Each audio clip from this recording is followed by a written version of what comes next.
আজকে কেন্দ্রে যে সরকার আছে কিছুদিন আগে রেলকে বিক্রি করেছে, কিছুদিন আগে কারেন্টকে বিক্রি করেছে, কিছুদিন আগে এলআইসি কে বিক্রি করেছে। এলআইসিতে 1 লক্ষের উপরে চাকরি গেছে, 1 লক্ষই হিন্দু পরিবারের চাকরি গেছে। অন্যজন আসবে, আবার কেউ মরবে, আবার কেউ আসবে, কিন্তু দেশ ছিল, দেশ আছে, দেশ থাকবে। সংবিধান ছিল, সংবিধান আছে, সংবিধান থাকবে। সংবিধান আমাদের কাছে আগে, দেশের প্রাইম মিনিস্টার আমাদের কাছে আগে নয়, সংবিধান আমাদের কাছে আগে, রাজ্যের সিএম আগে নয়, রাজ্যের কোন মন্ত্রী, দেশের কোন মন্ত্রী, দেশের কোন প্রধান, এমন কেউ আমাদের কাছে আগে নয়। আমাদের কাছে আগে হলো সংবিধান। আমার প্রশ্ন আপনাদের কাছে একটা, প্রশ্ন একটা, এই লড়াইটা করবেন কাদের সাথে? মন দিয়ে শোনেন। ওয়াকাফ হলো আমাদেরই পূর্বপুরুষদের দানকৃত সম্পদ।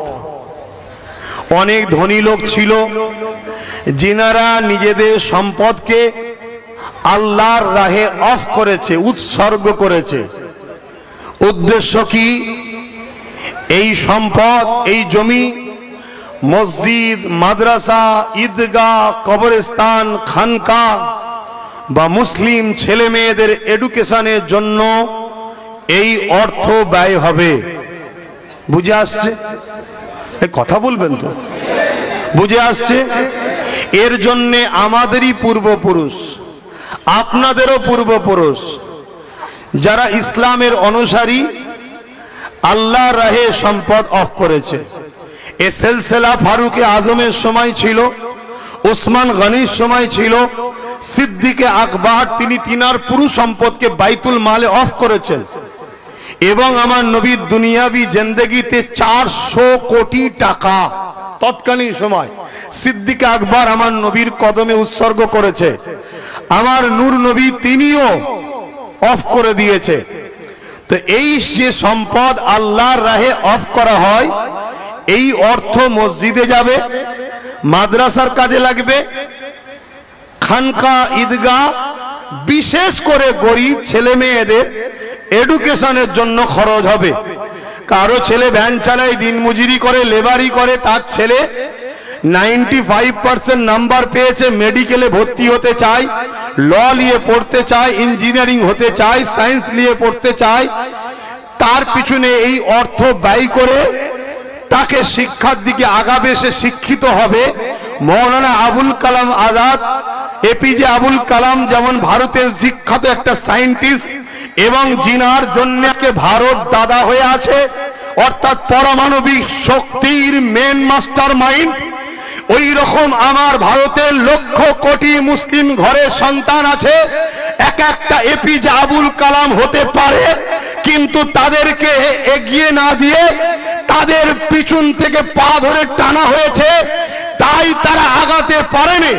যদি গভর্নমেন্ট দেশ ভাবতো আমাদের আরো আবুল কালাম দরকার, তাহলে এই সমাজের মুসলিম ছেলেদের পিছনে তাদেরই পূর্বপুরুষদের দান করা ওয়াকাফের সম্পদ যদি খরচ করত, আরো হাজারো হাজারো সায়েন্টিস্ট, আরো হাজারো হাজারো বড় বড় বিজ্ঞানী তৈরি হয়ে তারা আমার দেশকে সার্বিক দিক দিয়ে শক্তিশালী করত।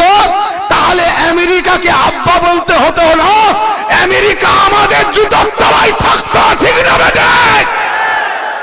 কিন্তু দুঃখের বিষয়, দুঃখের বিষয়, এদের নোংরা মেন্টালিটি, এদের নোংরা মনোভাব, এদের নোংরা ক্যারেক্টারের জন্য আজকে আমাদের অকাপ সম্পত্তি 77 বছর ধরে তছনছ হচ্ছে। কত বছর? 77 বছর ধরে পুরো ভারত জুড়ে লক্ষ লক্ষ বিঘে, 27 লক্ষের উপরে বিঘে জমি আছে, যার টাকার গণনা আপনাকে ক্লিয়ার বলা সম্ভব নয়। আপনি হয়তো অজ্ঞানে পড়ে যেতে পারেন, এত টাকা। এই বিশাল সম্পদ 77 বছর ধরে চুরি হচ্ছে, এই বিশাল সম্পদ 77 বছর ধরে লুট হচ্ছে। আমি জানি না আমার বক্তব্য কজনের পছন্দ হবে, কেন রিসেন্ট কিছু লোক অকাবলি আন্দোলন করছে, তাদের মূলত যেন লক্ষ্য শুধু কেন্দ্র সরকারের বিরোধী করা। বাকি যারা খাচ্ছে খাগি যাক, কেন এরা তো আমাদের ভাগ দেয়, ও তো ভাগ দেবে না। আমি ওই সকল হারামখোরদের মতো চিল্লাবো না। আমার কাছে কথা হলো, যারাই আমার অকাপ খাবে হবে, সে কেন্দ্রে বসুক, রাজ্যে বসুক, যেখানেই থাকুক, তারাই গাদ্দার, তারাই চোর, তারাই আমার ওয়াকফের দুশমন, তারাই আমার মাদ্রাসার দুশমন, তারাই আমার মসজিদের দুশমন, তারাই আমার দ্বীনের দুশমন। সবার বিরুদ্ধে কথা বলতে হবে, এটাই হবে ইনসাফ, এটাই হবে মোস্তফা জানে রহমতের গোলামদের পরিচয়। আর না হয় তুমি শুধু যে ভাগ দেবে না তার বিরোধী করবে না।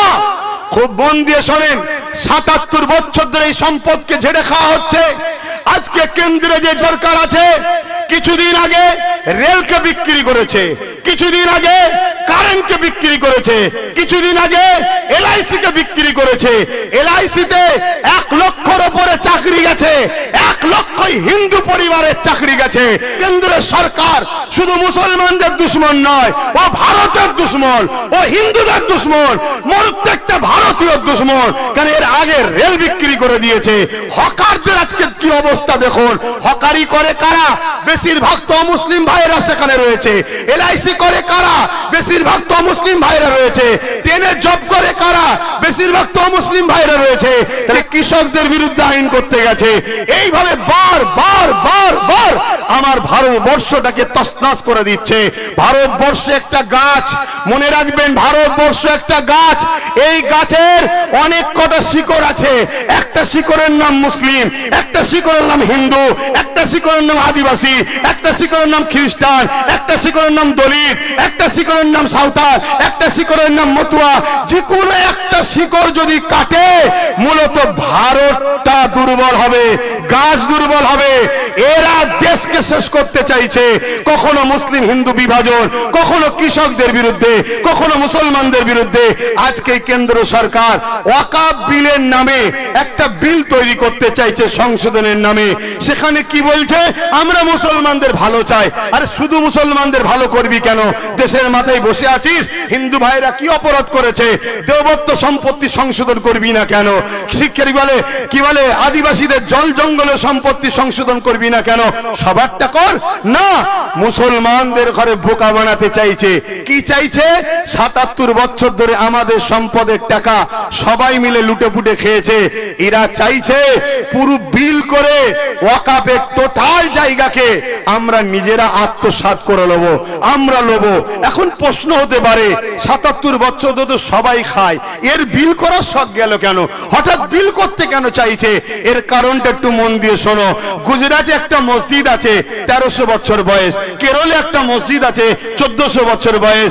এভাবে যদি ১৪০০ বছর, ১৩০০ বছর, ১২০০ বছর, 1000 বছরের মসজিদ থাকে, তার মানে ভারতবর্ষে 1000 বছর ধরে মুসলমান আছে, ১৩০০ বছর ধরে মুসলমান আছে, ১৪০০ বছর ধরে মুসলমান আছে।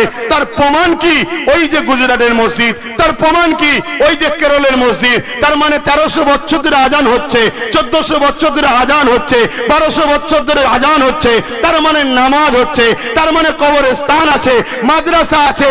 এই যে হাজার হাজার বছরের কবর প্রমাণ দিচ্ছে আমার বাপ দাদা হাজার হাজার বছর ধরে কবর হয়েছে। তার মানে মুসলমান হাজার হাজার বছর ধরে আছে। কোন এমপি বলে এমএলএ বলেছিল যে মুসলমানদের কবরস্থানে অনেক জায়গা চলে যাচ্ছে, পুরানো সিস্টেম চালু করো, ওদেরকে কবর দিতে দেওয়া যাবে না।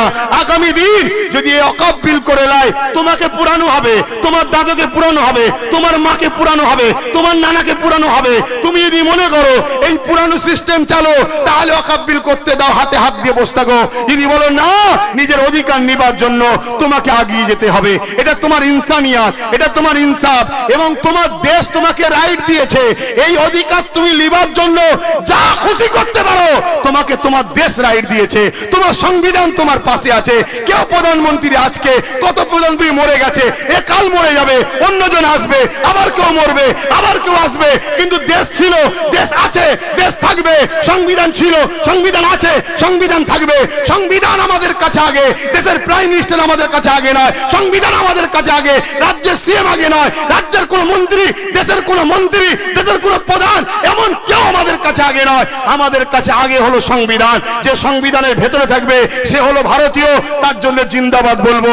যে সংবিধানের বেখিলাফ করবে সে যদি আমার মুফতি হয়, আমার মৌলানা হয়, আমার ইমাম হয়, আমার পীর সাহেব হয়, তার বিরুদ্ধে আমরা কথা বলবো। কারণ আমরা মেনে নিয়েছি দেশ আমাদের, দেশ চালাবার জন্য সংবিধান রয়েছে। তা সংবিধান রাইট দিচ্ছে ওয়াকফ আমার, আমরা এর পরিচালনা করব। এই ওয়াকফকে নিয়ে যারাই ষড়যন্ত্র করবে তারা সংবিধান বিরোধী, তারা সংবিধান বিরোধী। সংবিধানের স্বার্থে এদের বিরুদ্ধে সংগ্রামের দরকার আছে না নাই? হাত তুলে বলুন আছে না নাই? হাত তুলে বলুন আছে না নাই? হাত তুলে বলুন আছে না নাই? কিন্তু আমার প্রশ্ন আপনাদের কাছে একটা, প্রশ্ন একটা, এই লড়াইটা করবেন কাদের সাথে? যারা দীর্ঘ ৭৭ বছর ধরে ওয়াকফ খেয়েছে তাদের ঘরে সাথে লড়াই করবেন? এক কথা বলছে না তো? যারা দীর্ঘ ৭৭ বছর ধরে খেয়ে আসছে তাদের ঘরে নিয়ে লড়াই করবেন? আমি তো দেখছি অনেক মুফতি মৌলানা, খারাপ নেবেন না, হয়তো অনেকে ভুল বুঝতে পারেন না, আমাদেরকে নতুন করে ফাঁসানো চলছে। অনেক মুফতি মৌলানা দেখবেন সামনে সারিতে দাঁড়িয়ে গেছে, চলো আন্দোলন করতে হবে। আরে তোকে তো দেখতাম ওর সাথে ওর সাথে ওর সাথে ওর সাথে সবার সাথে তুই উঠা বসা করেছিস দীর্ঘ বছর ধরে। তারাও যখন ওয়াকফ খাচ্ছিল, কই তোর মধ্যে তো কোনো কথা নাই ছিল কি? তাহলে আজকে তুই কেন চিল্লাচ্ছিস? অতএব সাবধান হন, সতর্ক হন। আমি শেষ কথা বলছি, আমি 2014-15 থেকে ওয়াকফের পক্ষে আন্দোলন করছি না করিনি? দেখেছেন না দেখেননি? তাহলে আমার বিরুদ্ধে তখন তো অনেকে বিরোধী করেছিল। আজকে কি হলো? আমি যা বলেছি বিগত দিন আজকে ঘটছে না ঘটেনি?